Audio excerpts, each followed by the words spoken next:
Students, आज हम fifth class का चैप्टर करेंगे एयर एंड वाटर। ठीक है स्टूडेंट्स, फिफ्थ क्लास। सबसे पहले हमारे को इस चैप्टर में थिंग्स टू लर्न, क्या क्या चीज़ें लर्न करनी है बेटा। पहला है एटमॉस्फेयर। क्या लर्न करना है बेटा? एटमॉस्फेयर क्या होता है? Water, purification of water at home, की वाटर क्या होता है और घर पे हम कैसे उसको प्योरीफाई कर सकते हैं। कंपोजिशन ऑफ एयर, एयर किस किस से मिलकर बनी है। Removal of insoluble impurities, insoluble जो घुल नहीं सकती उन इम्प्यूरिटीज़ को हम कैसे रिमूव करें, बाहर निकालें। Properties of air, removal of soluble impurities.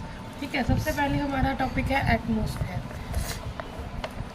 Air supports life on the earth, मतलब कि एयर की वजह से हमारी क्या है, लाइफ है अर्थ पे। अगर हवा नहीं होएगी तो हम जिंदा नहीं रह पाएंगे। It's surround us a mixture of several gases, उसके अंदर बहुत सारी गैसेस भी होती हैं। These gases form A thick layer that extend several kilometre, मतलब एक लेयर बनाती है जो बहुत ज़्यादा किलोमीटर तक फैली हुई है। Above the surface of the earth, earth के ऊपर बहुत सारी किलोमीटर तक एटमॉस्फेयर फैला हुआ है। This layer of air is called atmosphere, या फिर ऐसे बोलते हैं the blanket of air. Blanket of air is called atmosphere. The atmosphere has different layer, atmosphere की अलग अलग लेयर होती है। देखो सबसे पहले कौन कौन सी है, इस पिक्चर से हम देखेंगे कौन सी लेयर है। सबसे पहले ट्रोपोस्फियर, फिर क्या है स्ट्रेटोस्फियर, फिर मीजोस्फियर, फिर थर्मोस्फियर, फिर एक्सोस्फियर। अलग अलग लेयर्स हैं, ठीक है, किसकी? एटमॉस्फेयर की। लेयर ऑफ एटमॉस्फेयर कौन कौन सी है, कितनी है बेटा? 1 2 3 4 और 5 लेयर्स हैं। कौन सी? मेरे साथ रिपीट करना अपने घर पर अगर ये वीडियो देख रहे हो तो। Troposphere, stratosphere, mesosphere, thermosphere, exosphere. ठीक है, ये इसका बता भी रखा कितने किलोमीटर। 15 किलोमीटर तो ट्रोपोस्फियर है, 50 किलोमीटर स्ट्रेटोस्फियर है, 80 किलोमीटर मीजोस्फियर है, 500 किलोमीटर थर्मोस्फियर है। आउटर स्पेस को क्या बोला है? एक्सोस्फियर। ठीक है, दोबारा देख लो कौन सा है? ट्रोपो, स्ट्रेटो, मीजो, थर्मो और एक्सोस्फियर। ये सारे क्या करने हैं? अंडरलाइन करने हैं हमारे को। कौन से? ट्रोपोस्फियर, स्ट्रेटोस्फियर, मीजोस्फियर, थर्मोस्फियर और एक्सोस्फियर। सबसे पहले हम बात करते हैं troposphere. The layer closest to the earth surface is called the troposphere. जो लेयर कहाँ अर्थ के क्लोजेस्ट होगी, यानी कि पास होगी। क्लोजेस्ट क्या होता है बेटा? अर्थ के सबसे पास। कौन सी है बेटा? ट्रोपोस्फियर। ठीक है, it extend up to 15 kilometre from the ground, मतलब ये कितनी किलोमीटर है? ये 15 किलोमीटर ग्राउंड से ऊपर। It is a thickest layer. कैसी लेयर है बेटा? थिक मतलब मोटी। कैसी लेयर है बेटा? ये thickest. All the weather changes take place air, यानी कि जो भी अपना वेदर है वो चेंज कहाँ पर होता है? ट्रोपोस्फियर के अंदर। The living beings live here as plenty of oxygen is available for breathing. क्या ये कहता है कि लिविंग बींग्स यहाँ रह सकते हैं, ठीक है, क्योंकि वहाँ पर बहुत प्लेंटी मतलब बहुत सारी ऑक्सीजन क्या है? अवेलेबल है सांस लेने के लिए। ठीक है बेटा, अगला नेक्स्ट आता है। देखो ट्रोपोस्फियर में हमने क्या पढ़ा कि ये अर्थ के क्या है? पास है, 15 किलोमीटर है, ये थिकेस्ट लेयर है और क्या है? यहाँ पे बहुत सारी ऑक्सीजन क्या है? अवेलेबल है। अगला आता है stratosphere. Stratosphere form the next layer, it extend from 15 kilometre to above 50 kilometre from the ground, यानी कि 15 से लेकर 50 तक कौन सी लेयर आती है बेटा? स्ट्रेटोस्फियर। कौन सी लेयर आती है? Stratosphere. It has ozone layer which protect the earth from the harmful ultraviolet rays of the sun, मतलब ये 15 से 50 किलोमीटर है। ठीक है, और ये क्या है? वहाँ पर कौन सी लेयर होती है? ओजोन लेयर होती है। ओजोन लेयर क्या करती है? हार्मफुल रेडिएशन को हमारे अर्थ तक आने से बचाती है। The jet planes fly in this layer, यानी कि जो प्लेन्स होते हैं ना वो कौन see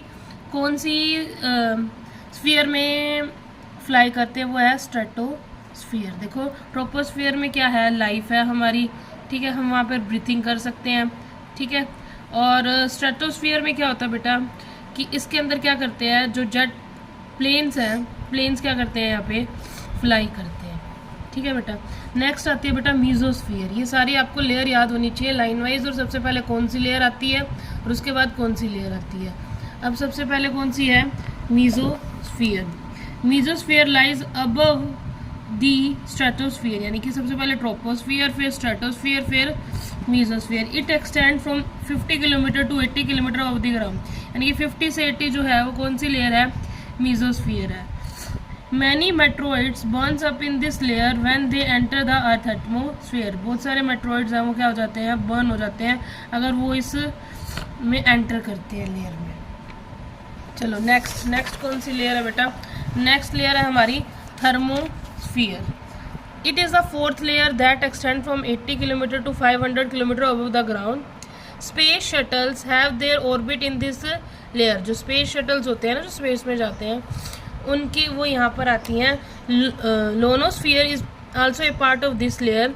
this layer make it possible for us to listen to the radio, यानी कि थर्मोस्फियर की वजह से हम क्या कर सकते हैं, रेडियो वगैरह क्या कर सकते हैं, सुन सकते हैं। अगला नेक्स्ट आता है बेटा एक्सोस्फियर। ठीक है, लास्ट लेयर है exosphere. It is the outermost layer of the atmosphere. ये सबसे बाहरी वाली है। ठीक है, extend from 500 kilometre to the outer space. It has very thin layer of air. ठीक है, यहाँ पे क्या होती है, बहुत पतली लेयर होती है एयर की। There is a no air in the space after this layer, यानी इस लेयर के बाद कोई भी एयर नहीं मिलेगी स्पेस के अंदर। The atmosphere is important for the earth in the following ways. It has gases like, atmosphere के अंदर बहुत सारी गैसेज होती है। कौन कौन सी gases, oxygen, carbon dioxide, which are essential for our living, यानी कि वो क्या है, हमारे लिए ज़रूरी है। ठीक है, आगे देखो, the ozone layer protect us from harmful ultraviolet rays of the सन।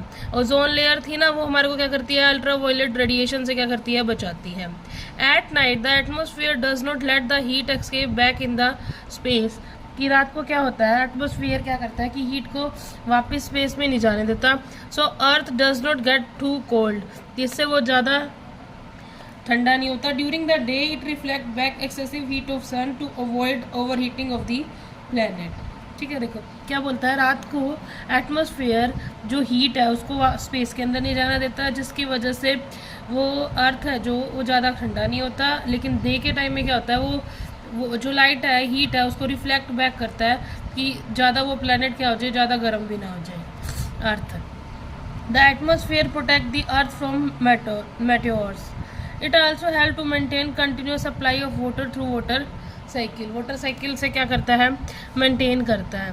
आगे आता है कंपोजिशन ऑफ एयर। देखो ये इस डायग्राम के देखो कि कंपोजिशन ऑफ एयर, हमारे एटमॉस्फेयर में 78% क्या है, नाइट्रोजन है, 21% क्या है, ऑक्सीजन है, और other gases argon, other gases 0.17, carbon dioxide 0.03। Air is a mixture of several gases. बहुत सारी गैसेस का एयर मिक्सचर है। The gases, the main gases that are found in the air are, कौन कौन सी गैसेस है, nitrogen, oxygen, several other gases like carbon dioxide, hydrogen, helium, argon make the remaining air. ठीक है बेटा, oxygen is essential for breathing, carbon dioxide is required for photosynthesis, nitrogen is essential for plant to grow. देखो कौन कौन सी gases है, oxygen है, carbon dioxide है, नाइट्रोजन है, हाइड्रोजन है, हीलियम है, आर्गन है। इनका काम क्या है, ऑक्सीजन किस लिए, ब्रीथिंग के लिए चाहिए, कार्बन डाइऑक्साइड फोटोसिंथेसिस के लिए चाहिए, नाइट्रोजन किस लिए चाहिए, प्लांट्स को चाहिए ग्रो करने के लिए। Humidity, the amount of water vapours present in the air is known as humidity, यानी कि कितने वाटर वेपर्स प्रेजेंट है एयर के अंदर, उसको बोलते हैं humidity. In areas where it rain a lot there is a more humidity in air as compare to the dry areas. मतलब कि जहाँ पे बारिश होती है वहाँ पर ह्यूमिडिटी क्या होती है, ज़्यादा होती है। ह्यूमिडिटी मतलब हुमस सी। आ गया था dust and smoke.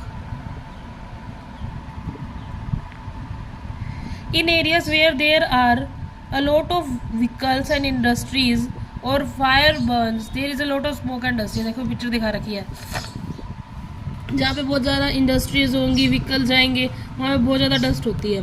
The excess amount of this pollute air, मतलब कि बहुत ज़्यादा डस्ट हो जाएगी तो एयर खराब हो जाएगी, पोल्यूट हो जाएगी। Smoke and fog combine to form a smog. देखो स्मोक धुआं और फॉग, ये दोनों कंबाइन करके क्या बनाती है, smoke, and make it difficult to see things around, जिससे हम चीज़ें नहीं देख पाते। आज की वीडियो में हम इतना करेंगे, बाकी नेक्स्ट वीडियो में करेंगे। Thank you.